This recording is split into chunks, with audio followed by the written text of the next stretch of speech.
Power protein. This is the simplest fat loss fix that you probably didn't think of. Most people don't have a fat loss problem, they have a protein intake problem. So if you're tired, you're hungry, you're not seeing the results that you want, it's probably not just the carbs, it's probably not just the calories. The first place that you need to start, you need to focus on is how can I eat more protein? And as a coach, if I could just fix one thing when it comes to your nutrition right now, the place that I'm gonna start with first is not calories, believe it or not, it's going to be eating the right quality and the right quantity of protein. I'm your host, Coach Cory Fernandez. Welcome to the Excelsior Health Podcast. Guys, this is the podcast for busy professionals that are looking to lose fat, build muscle, and improve their energy. And what we do on this podcast, we take the complicated, confusing aspects of health and fitness, and we break it down to simple strategies and tactics so that way you guys can see real results. All right, guys, as I said in the intro, we are focusing on power protein today. So many places to start in the world of nutrition. One of the biggest things that people come to our program for is they want to lose some body fat. Yes, they want to build some muscle. Yes, they want to perform. Protein is going to help you do all those things. So today we're going to really focus on why you should be consuming protein. And then we're going to give you guys some real simple strategies on how to get the right amount of protein. So let's go. All right, guys. So first reason why, eating protein matters is protein out of all the macronutrients. You have protein, you have carbs, you have fats. If you want to throw in alcohol in there as well, protein is the most satiating macronutrient. So when it comes to this game of fat loss, it's the thing that's going to keep you full the most, right? So if I'm eating the right amount of protein, I'm not going to have enough of an appetite for as much sugar and as much beverages and as much carbs. So that's one of the main reasons why we need to focus on protein. If you're full, the likelihood that you are going to be in a caloric deficit is higher. If you are in a caloric deficit, you are going to have a much easier time losing body fat and seeing results. Another note is guys, it's not always about willpower. It's just making the right food choices.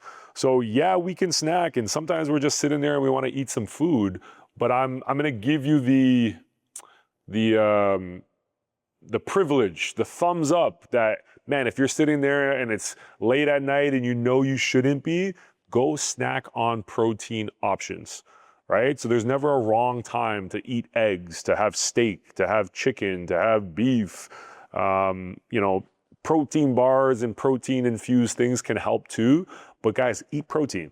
And most people, it's funny, I have a conversation sometimes and a student might say, oh, did I not lose body fat because I'm eating too much protein? I say, no way. There's just no way that you're over consuming on protein, that it's taking your calories over the moon. That's probably 5% of the time, if that. I rarely ever see that. The reality is you're greatly under consuming protein, which is forcing you to have cravings for more carbs, more fats, and you're more having beverages that are leading to you being in that calorie surplus. So a second reason why you want to focus on power protein is, hey, you got to preserve muscle. So in this world of weight loss, for some people, weight loss is important. We need to lose weight. So for example, if I'm a 180-pound woman, but I'm 5'3", and I really should be, I should be 130 pounds. Hey, I got to lose some weight. But the key is as you lose weight, what are you losing? So this is where the game changes. Is some people, they lose weight, but because of the way that they eat and partially the way that they train, they're losing a substantial amount of muscle. Other people, what they do is they focus on power protein, they prioritize strength training, and as they continue to lose weight, they're not giving up some of that expensive muscle, they're preserving it. And more what they're losing is they're losing water, and most importantly, they're actually losing body fat. And another really important point is if you're losing a lot of muscle in that weight loss process, you're actually slowing down your metabolism. You're not making it as efficient. You're not making it as good to lose body fat. Vice versa, if you're someone who's protecting your muscle, the more muscle you have on your body, the better you become at losing body fat because you burn more calories throughout the day while you're resting, while you're not even working out. That's one of the reasons why you want to preserve muscle while you're losing weight. So third reason why you want to be focusing on power protein is, hey, you want to improve your body composition. So body composition means just like the way you look, right? So there can be an example. I'll give you an example right now. I'm 6 foot, almost 6'1". I'm 230 pounds, and there can be another guy who's the exact same height, the exact same weight, 230 pounds, but he could be on the borderline of obesity. What's the difference? The difference is our body composition. I might have a lower body fat percentage than him, meaning I have a higher ratio of muscle on my body and a lower ratio of fat. Where his is changed, as he's maybe 32% body fat, has very little muscle on his body. It completely changes the way we look. So I'll give you another example is, let's say a woman who's 120 pounds. You know, most women, when they hear 120 pounds, that's a very small amount of weight, right? But there could be someone who's 120 pounds and they can have the look that what you call skinny fat. Is they're slim, they're not overweight, but they're not toned, they're not lean, they don't have that certain type of look.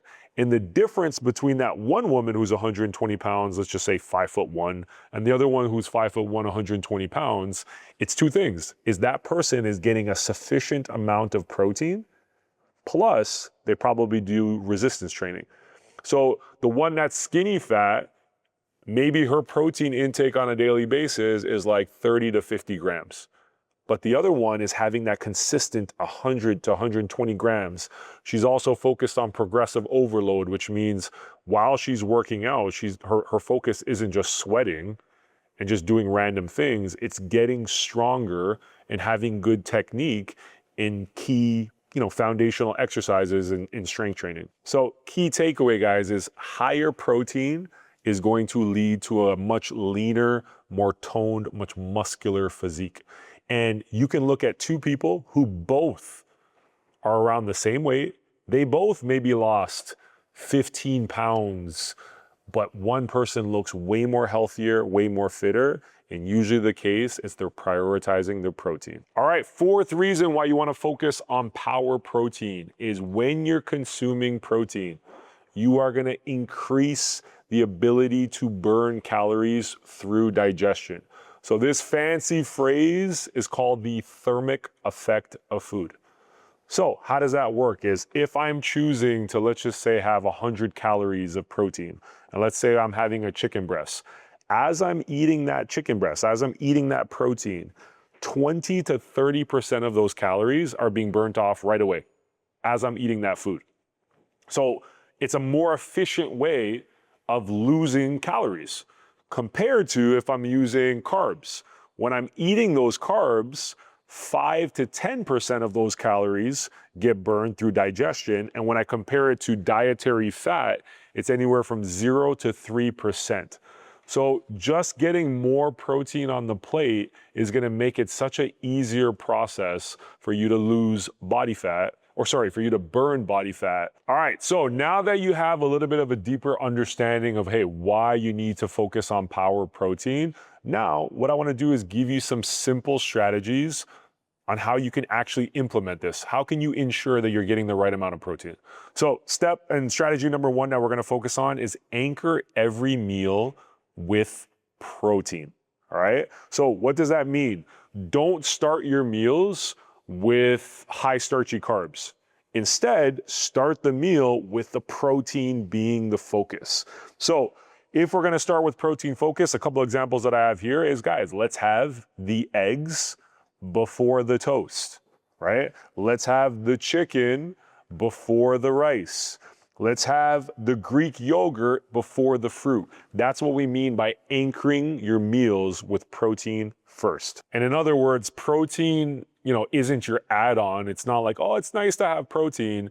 It's the foundation, right? It's not the salad and let me put a little bit of protein on it. No. It's the protein, and I'm gonna include some veggies with that. So strategy number 2 and how we could focus on getting the right amount of protein. Every meal that you consume, most people, I would say on average, are probably eating anywhere from 3 to 4 times per day. What you want to focus on is in every one of those meals, we're going to have at least 30 to 40 grams of protein. So think of 30 grams for your typical male. That's the size of your palm, right? For women, usually smaller hands, you can say, hey, 20 grams. So for a woman, that might mean, okay, every time I'm going to consume a meal, I'm going to have 2 servings, 2 palm-sized servings of protein. For a guy, it's going to say, hey, you know what? I'm going to have maybe 1.5 every single time. And so let me give you some examples of how that would look with like real food.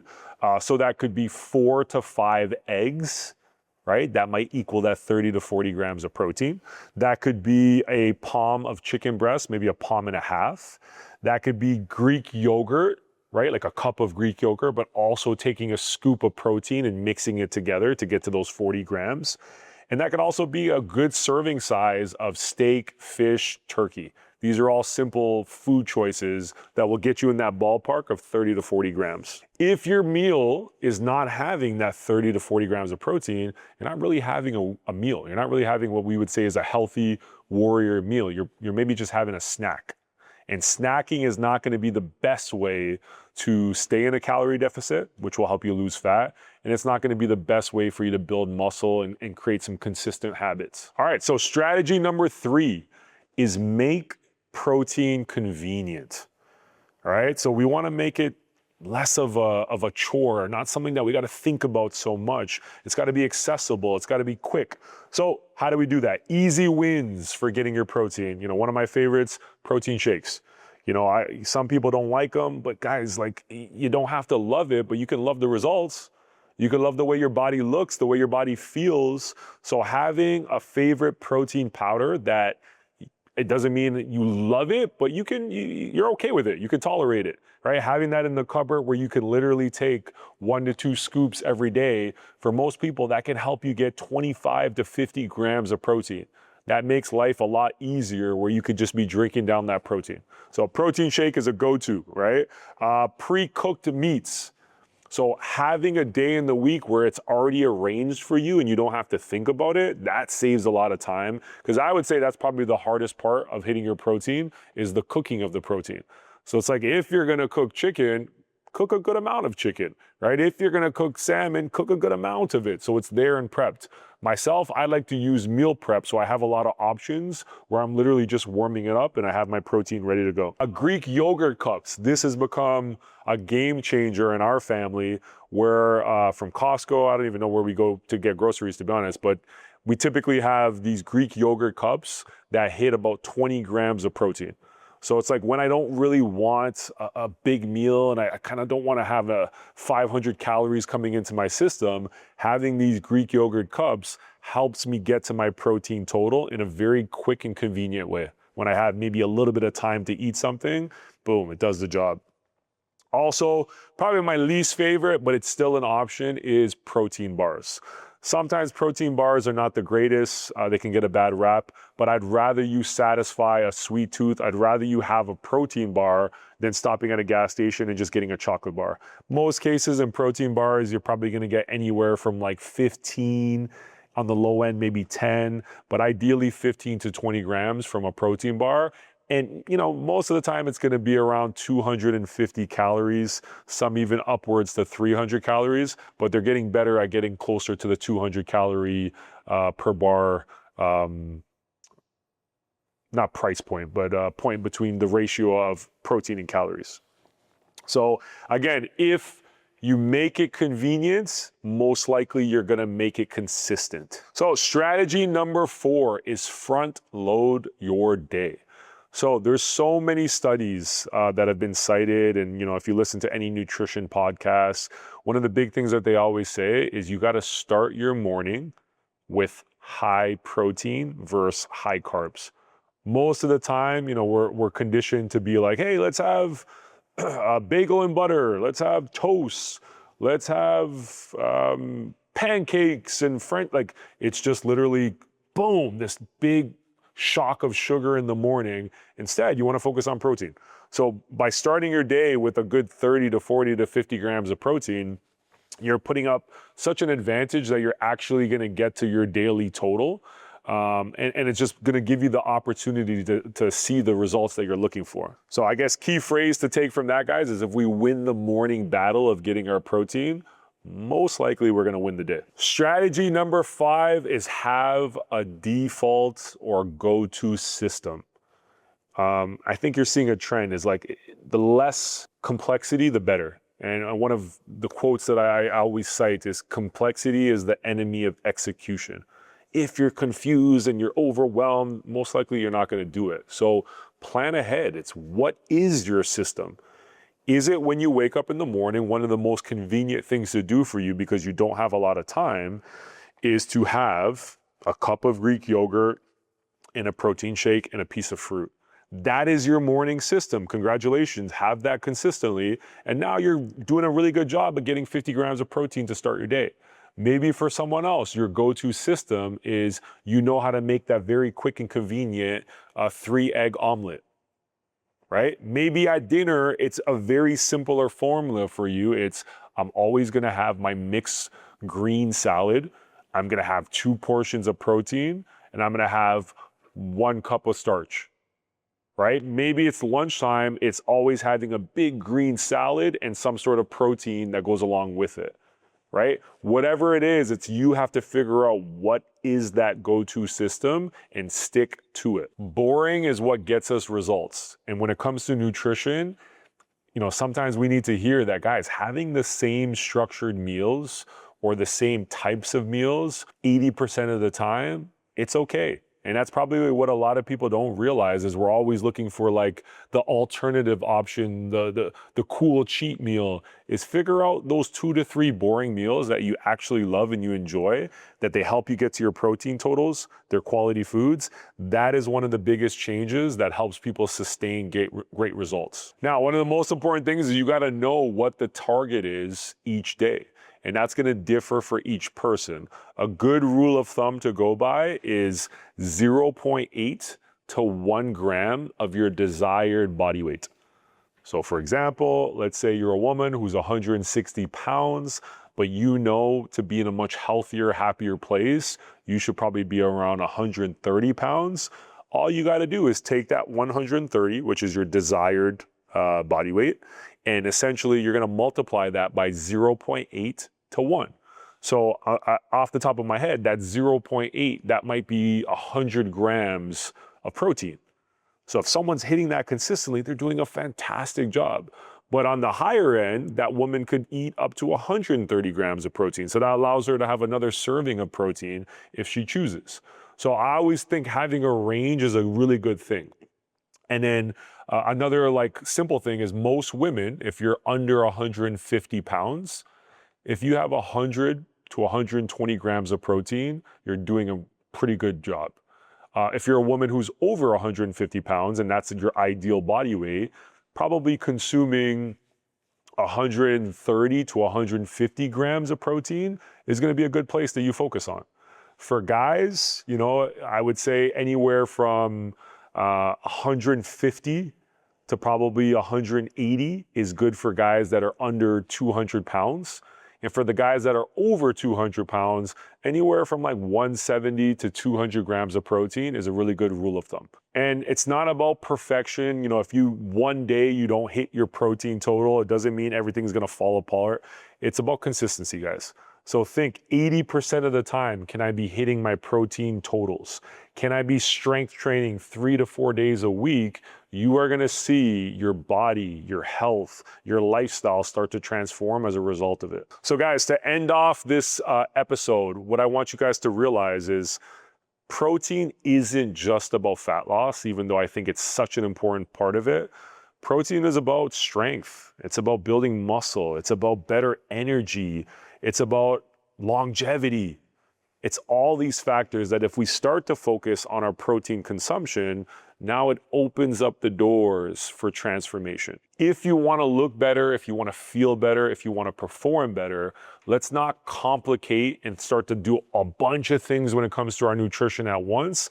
Let's start at the most important place. Let's focus on getting the right amount of protein and being consistent with it.